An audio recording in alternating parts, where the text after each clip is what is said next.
오늘 장 마감 후 차트에 꽂힌 한 줄이 있네요.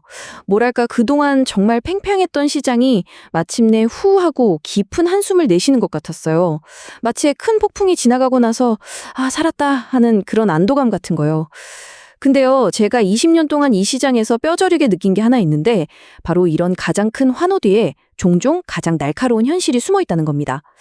그래서 오늘 이 안도랠리의 진짜 실체가 뭔지, 그리고 그 뒤에 숨겨진 현실, 마지막으로 우리가 그럼 뭘 해야 하는지 이걸 한번 단계별로 파헤쳐 보겠습니다.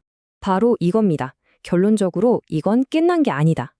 지금 시장은 축배를 들고 있는데 진짜 선수들은 수면 바로 아래에 있는 리스크를 보고 있다는 거죠. 이게 그냥 아무나 한 말이 아니에요. 슈압 금융연구센터의 최고 투자 전략가 리젠 손더스의 경고입니다. 단순한 걱정 수준이 아니라 오늘 랠리의 본질을 그냥 꿰뚫어보는 통찰인 거죠. 자, 그럼 도대체 뭐가 시장을 이렇게 들뜨게 만들었고 또 뭐가 이 노련한 전략가를 이토록 신중하게 만드는지 지금부터 본격적으로 파고들어 보겠습니다. 네, 우선은 가장 큰 그림부터 봐야겠죠. 탑다운으로. 도대체 시장 전체의 분위기를 하룻밤 사이에 확 바꿔버린 그 뉴스가 뭐였는지 여기서부터 한번 시작해보죠. 모든 게 바로 이 지점에서 시작됐으니까요.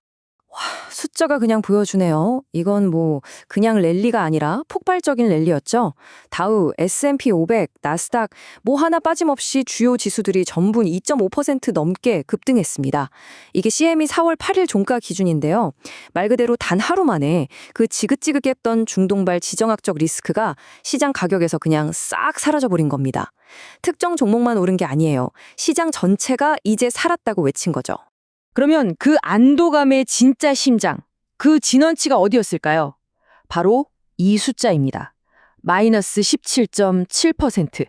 이게 뭐냐면 WTI 유가가 하루 만에 폭락한 수치입니다. 무려 17.7%예요. 1991년 이후로 하루 낙폭으로는 가장 큰 겁니다. 이 슬라이드 하나가 모든 걸 말해주죠. 휴전 소식 하나가 가장 중요한 원자재, 이 유가에 얼마나 즉각적이고 또 얼마나 극적인 영향을 미쳤는지, 아, 이제 인플레이션 걱정은 덜었구나 하는 시장의 공포가 왜 그렇게 빨리 사라졌는지 가장 확실한 답이 바로 여기 있는 겁니다. 자, 여기까지는 무엇이 일어났는지에 대한 이야기였습니다.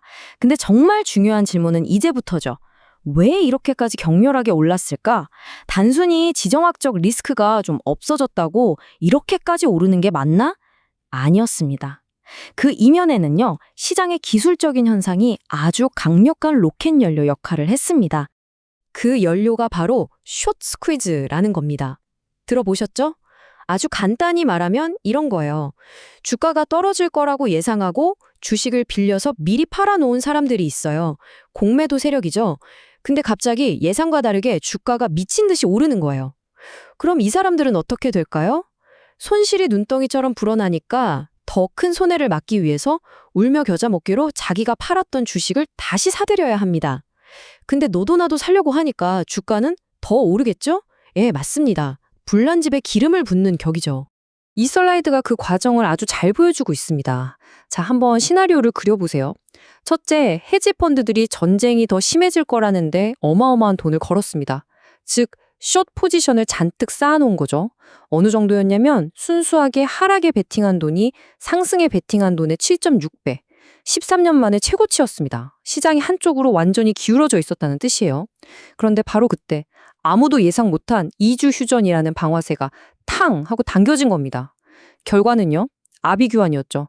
하락에 걸었던 돈들이 손실을 줄이려고 미친 듯이 주식을 다시 사들이기 시작했고, 여기에 더해서 변동성 지수가 뚝 떨어지니까 이걸 신호로 삼는 자동 매매 프로그램 CTA 펀드들까지 가세해서 매수 버튼을 누른 겁니다. 상승세가 그냥 걷잡을 수 없이 폭발해버린 거죠. 결국 뭐예요? 시장의 극단적인 포지션 자체가 이번 랠리의 화끈한 연료가 되어버린 셈입니다. 좋습니다. 자, 지금까지는 숲을 봤어요. 거시적인 그림은 이제 충분히 이해가 되셨을 겁니다. 그럼 여기서 잠시 숨을 고르고요. 이제는 나무를 한번 들여다보죠. 현미경을 꺼내서 이 현상이 우리가 가장 주목하는 섹터, 바로 이 반도체 안에서는 구체적으로 어떻게 나타났는지 딱 하나의 사례를 통해서 명확하게 보여드리겠습니다. 마이크론 테크놀로지입니다. 하루 만에 무려 플러스 7.7%가 올랐습니다. 아까 S&P 500 상승률이 2.5%였죠. 거의 3배에 달하는 그야말로 압도적인 숫자입니다. 이 숫자가 여러분의 반도체 투자 포트폴리오에 어떤 의미일까요? 이게 단순히 시장 분위기 따라서 오른 걸까요? 아닙니다. 이 강력한 개별 종목의 폭발 뒤에는 어떤 동력이 있었는지 지금부터 자세히 파헤쳐 보겠습니다.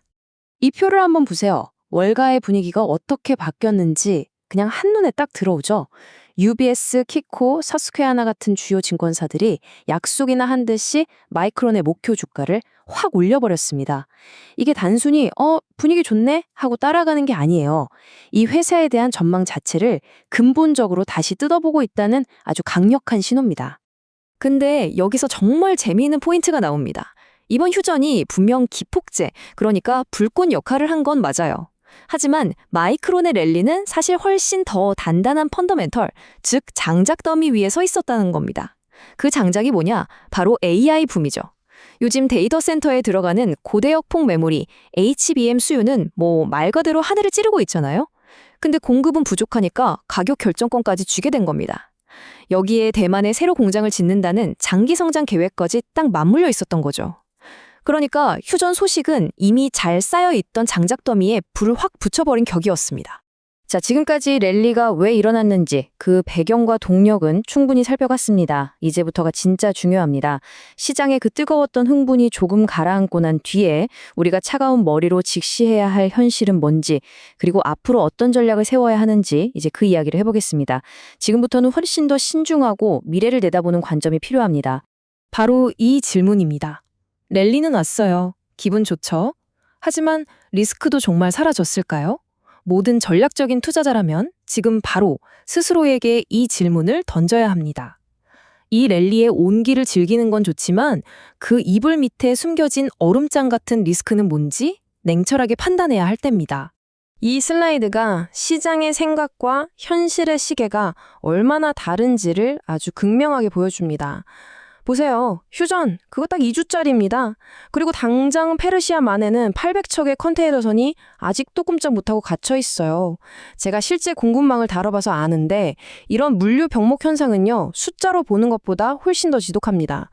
모든 게 정말 기적처럼 순조롭게 풀린다고 쳐도 이 물류망이 완전히 정상화되는 데는 최소 6개월에서 9개월이 걸릴 거라는 게 전문가들의 분석이에요.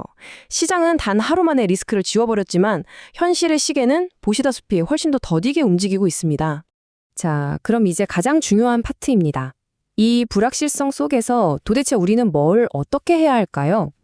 그냥 감으로 오를 것 같다, 내릴 것 같다 이게 아니고요. 제가 쓰는 명확한 전략적 프레임워크, 베테랑의 플레이북을 여러분께 공유해드리겠습니다.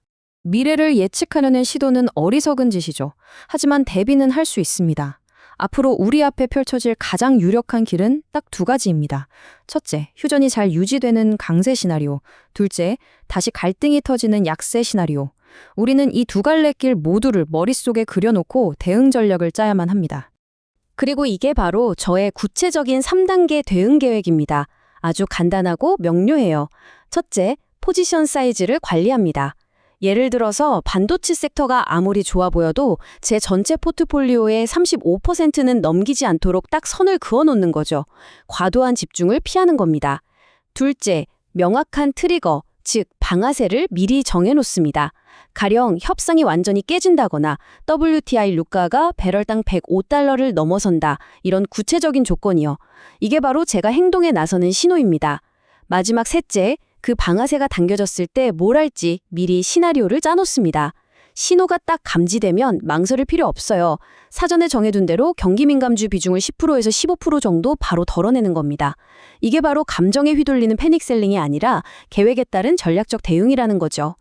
오늘 분석을 마무리하면서 이 말을 똑 가슴에 새겨주셨으면 합니다. 이건 제가 20년 동안 이 시장에서 생존하면서 얻은 가장 중요한 교훈이기도 합니다. 시장은요, 미래를 예측하는 점집이 아닙니다. 어떤 상황이 닥치더라도 살아남고 또 유연하게 대응해 나가는 생존의 무대입니다. 이걸 기억하신다면 어떤 변동성의 안개가 몰려와도 결국 장기적으로 승리하는 길을 찾으실 수 있을 겁니다.